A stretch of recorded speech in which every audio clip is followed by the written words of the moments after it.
Today we're going to be doing another repair video for the Samsung power supply with part number BN44 01169A. This power supply is used in a lot of the 2022, 2023 55-inch OLED models from Samsung, and most commonly it causes a dead no power fault whenever it has a malfunction.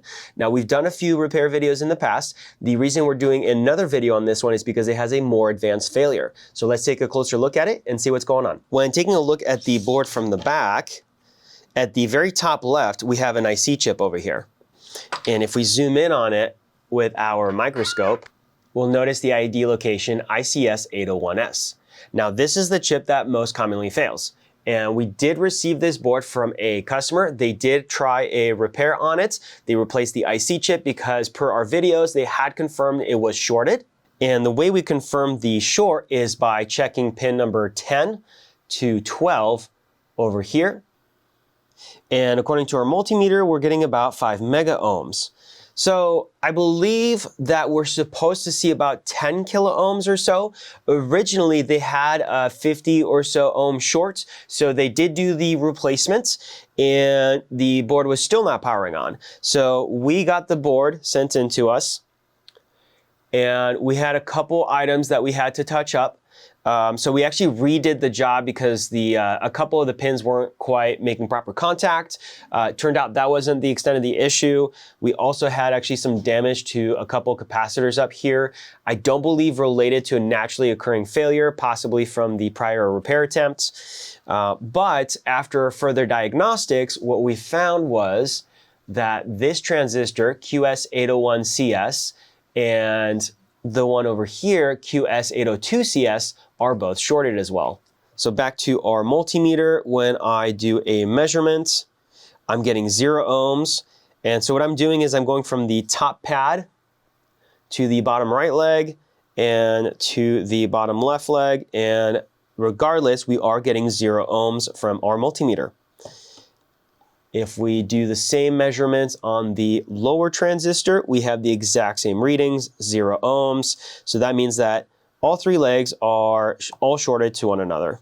Now, if we take a look over to the left over here, it does look like the customer had also replaced this fuse. This was not us. And yet, we do see that it's blown open. So right now I'm reading kilo ohms and rising. Okay, now it just is showing a fully open circuit. So obviously replacing just the fuse was not going to resolve the issue since we had the 2 shorted transistors. So at this point, our next step is to replace those 2 transistors, and then we will also re-replace the fuse that they had replaced. Now these transistors do have a little bit of silicone coating on them, so we're gonna use a metal brush to clear some of that off. And actually it's laid on pretty thick over here, so we'll switch over to our tweezers so that we can at least get the bulk of it off.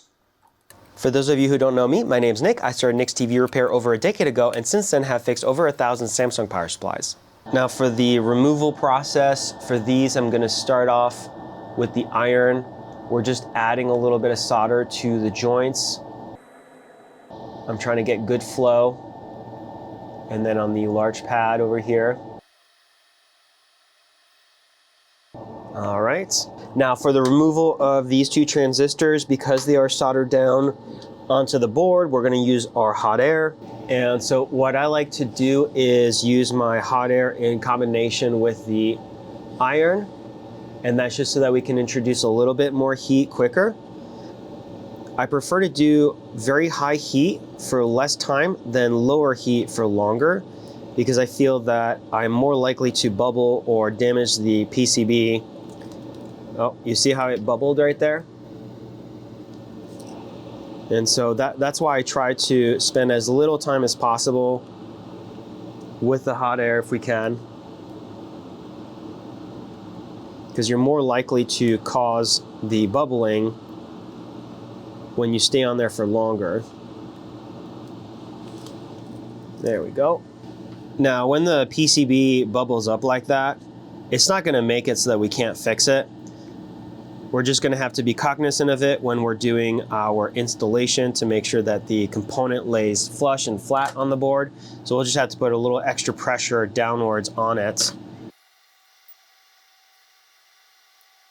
Now, something I'd like to do is actually add a little bit more solder just to make sure we have good flow on the entirety of the pad. There we go. All right, let's do a quick cleanup with our isopropyl alcohol. And we want to try and remove any of that old spent flux. Make sure we have a nice clean surface. Okay, we have a little bit of delamination there, but that's okay.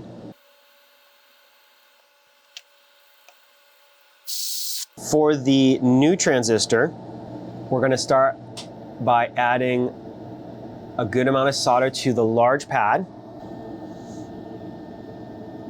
Make sure we got good flow, and I will be sliding in the replacement transistor into place. Okay, and then what I'll do is put downwards pressure on it while melting the solder one more time, just to make sure we have really good contact, really good connection. So with those types of transistors where they lay down and solder directly to the board, the pad itself becomes the heatsink. So we want to make sure we have really good contact between the transistor and the large pad. Now we can go ahead and solder in the two legs. Beautiful. And we'll repeat the process over here.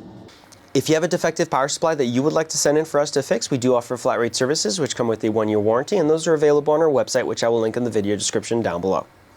All right, next we're going back to the fuse. So it's already been flowed since it is a replacement that the customer installed, so I think we should be able to just immediately start our desoldering process.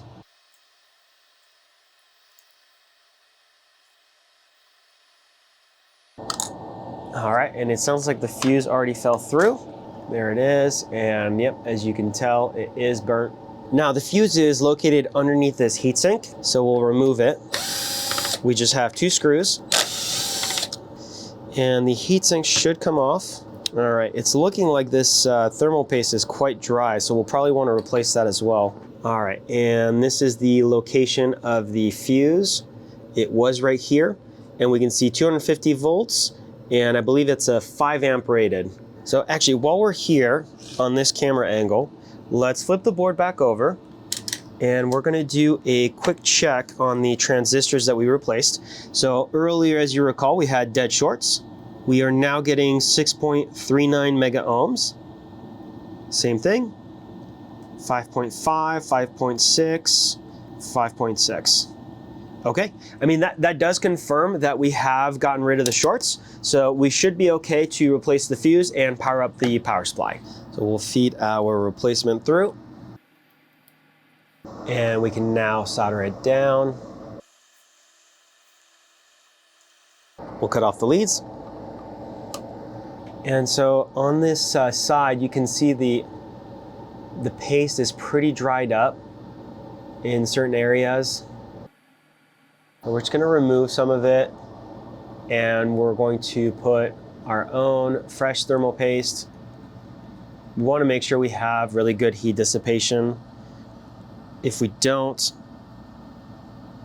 then of course we could have issues with the transistors that are mounted to this specific heatsink. And it's actually especially dry on the metal plate side of things. So we're going to have to use a little isopropyl alcohol to remove it. All right, so we're going to be using MX4. So I just put the heatsink down to see how it's spread, so I can spot the areas where I need to put a little bit more. And that's going to be good enough. It's not perfect, but we're 90% of the way there. Plus, I do believe that as I screw in the heatsink, it's actually going to have a little bit better spread because it'll put more pressure than I was. Okay, so before we do our final live test, I do want to mention something, which is that the parts that I installed are part number 65N160M9 is the transistor part number, and the original is 60R 2800. Now, the differences in terms of voltage and amperage, I believe they're comparable, but the big advantage to the one that we installed is that it is more efficient and should run a lot cooler than the original, which means that it should be less likely to fail in the future. Okay, let's go ahead and power up the power supply. I just heard it click. It was very faint. And let's do some voltage checks. We have our VDRV, which is rated, it says 30.4, but I believe we typically see 32 volts. Yeah, 32.2. Let's see, we have our VAmp, which I think is 18 volts. Yep. We have our standby, which is 12. That's also present. And we have a 13 volt line over here. And that is also present. Okay. So since we're getting all of the output voltages from the power supply, it looks like we have another successful repair. If you found the video helpful or useful, make sure to leave us a like, subscribe for more content, and thank you for watching.